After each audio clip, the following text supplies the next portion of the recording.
Well, D.C. police and officials are turning their attention to this coming Saturday for a massive military parade to mark the U.S. Army's 250th birthday. And take a look. These are some of the tanks brought in from Texas. They were being offloaded in Jessup, Maryland. So in all, about 150 military vehicles will be in the parade, along with 7,000 soldiers, 50 aircraft. There will also be a big festival at the National Mall all weekend. Organizers say they're expecting hundreds of thousands to attend and a smaller number to protest. Our Tom Rousey asked about the security press today. All of it, he's live there on the National Mall. Tom, you got some fencing in front of you there as well.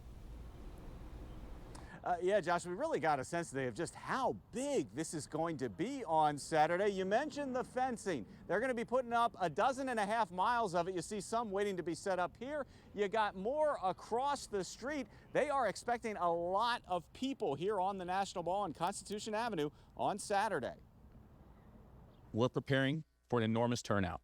Hundreds of thousands of attendees. Officials say those folks will line both sides of Constitution Avenue between 23rd and 15th Streets for the parade, which is scheduled to start at 6:30 and will be followed by a concert and fireworks. Also part of the Army's 250th birthday celebration, there will be a festival on the National Mall between 11 a.m. and 6 p.m. All of my officers are working on Saturday. Both Park Police and the Metropolitan Police Departments say Saturday is an all-hands-on-deck day.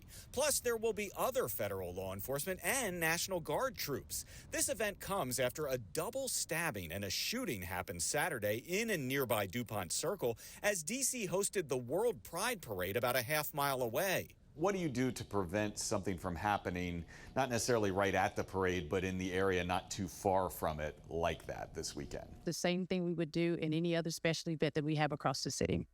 Making sure our resources are available. If something happens, being able to redeploy those resources to those areas. Of course, I still have to maintain the rest of the 7 districts across the city. Okay, and are you confident you have enough to do all of that? I'm confident.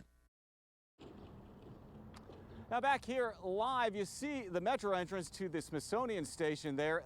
That one on the National Mall is actually going to be closed on Saturday. That said, they are encouraging folks to take Metro, and they say even the Smithsonian, it will be open. You'll just have to use the entrance that's about a block south of here. Other stations nearby will be fully open. Now, if you're planning to go to the parade or the festival here on the National Mall, you should know there are limited checkpoints. There's only going to be one for the festival on 7th Street, and there's only going to be 2 for the parade, one on C Street Northwest and one on 14th Street. We've put the exact locations on our website, WJLA.com. Officials say they are also aware of plans for 9 protests. They are not expecting huge crowds for the protests, however, they say.